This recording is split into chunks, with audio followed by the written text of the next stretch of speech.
Assalamualaikum warahmatullahi wabarakatuh. Saya Cahyani Indah Suyatno dari Fakultas Tarbiyah dan Ilmu Keguruan, Program Studi Pendidikan Agama Islam. Tujuan saya membuat video ini adalah untuk memenuhi tugas ujian tengah semester mata kuliah Statistika Pendidikan. Materi yang akan saya bawakan adalah tentang variabel bebas, antara, dan terikat, dan teknik penarikan sampel. Variabel bebas, antara, dan terikat. Pengertian variabel.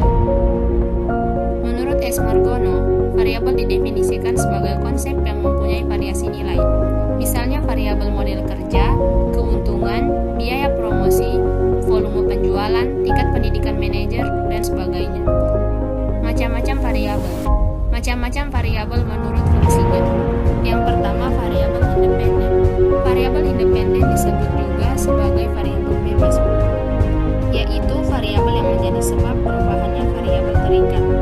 Kemudian variabel dependen. Variabel dependen sering disebut sebagai variabel terikat, yaitu variabel yang dipengaruhi atau yang menjadi akibat karena adanya variabel bebas. Variabel moderator. Variabel moderator adalah variabel yang mempengaruhi hubungan antara variabel independen dan variabel dependen. Kemudian variabel intervening.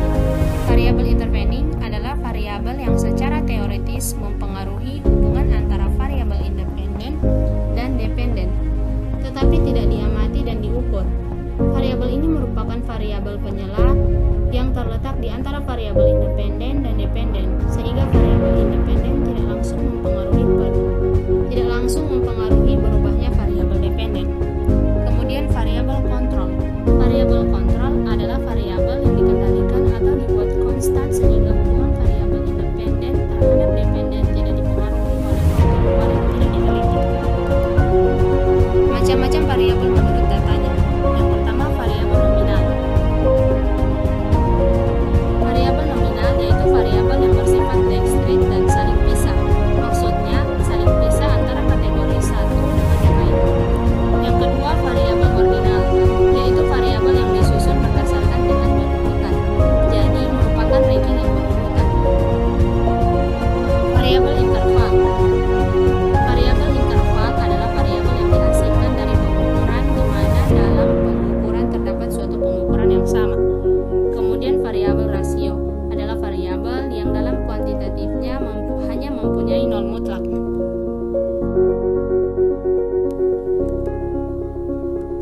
Macam-macam variabel berdasarkan dapat tidaknya dimanipulasi.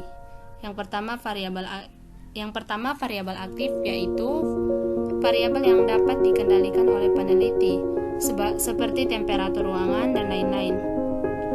Kemudian variabel atribut. Variabel atribut yaitu variabel yang tidak dapat dimanipulasi, seperti umur, tingkat kecerdasan, dan lain-lain.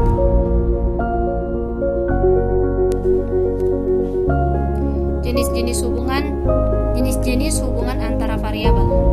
Yang pertama, hubungan simetris. Hubungan simetris adalah hubungan di mana variabel yang satu tidak disebabkan atau dipengaruhi variabel yang lainnya. Hubungan timbal balik, yaitu hubungan di mana satu variabel dapat menjadi sebab dan juga akibat dari variabel lainnya. Hubungan asimetris. Pada pokoknya, dalam analisis sosial terdapat hubungan asimetris di mana satu variabel mempengaruhi variabel yang lainnya. Berbagai hubungan asimetris. Yang pertama, hubungan asimetris 2 variabel. Yang kedua, hubungan asimetris 3 variabel. Kemudian pengukuran variabel. Pengukuran adalah hal penting bagi setiap penelitian sosial karena dengan pengukuran itu penelitian dapat menghubungkan konsep abstrak dengan realitas.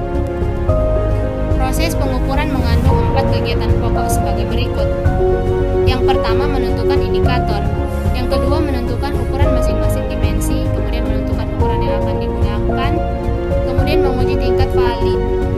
menguji tingkat validitas dan reliabilitas sebagai kriteria alat pengukuran yang baik. Teknik penarikan sampel. Yang pertama, populasi. Populasi adalah kumpulan dari individu dengan kualitas serta ciri yang telah ditetapkan. Populasi adalah keseluruhan subjek penelitian. Apabila seseorang ingin meneliti semua elemen yang ada dalam wilayah penelitian, maka penelitiannya merupakan penelitian populasi. Sampel adalah bagian dari jumlah dan karakteristik yang dimiliki oleh populasi. Kemudian teknik sampling. Teknik sampling adalah salah satu pengambilan sampel yang representatif dari populasi. Macam-macam teknik sampling.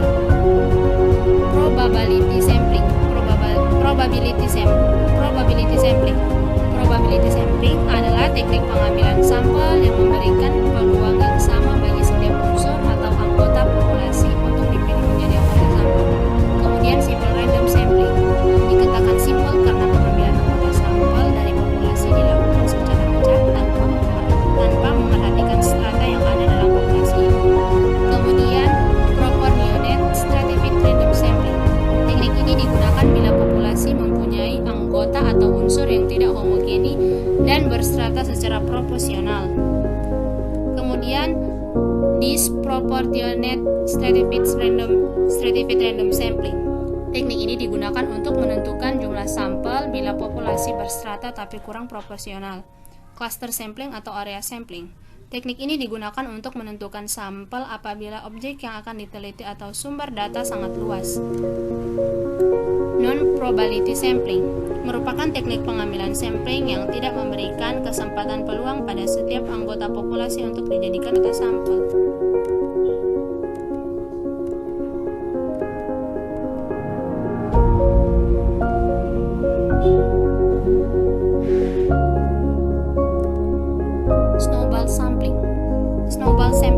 Snowball sampling adalah teknik penentuan sampel yang mula-mula jumlahnya kecil kemudian membesar. Sampling jenuh adalah teknik penentuan sampel bila semua anggota populasi digunakan sebagai sampel. Hal ini sering dilakukan bila jumlah populasi relatif kecil atau kurang dari 30 orang.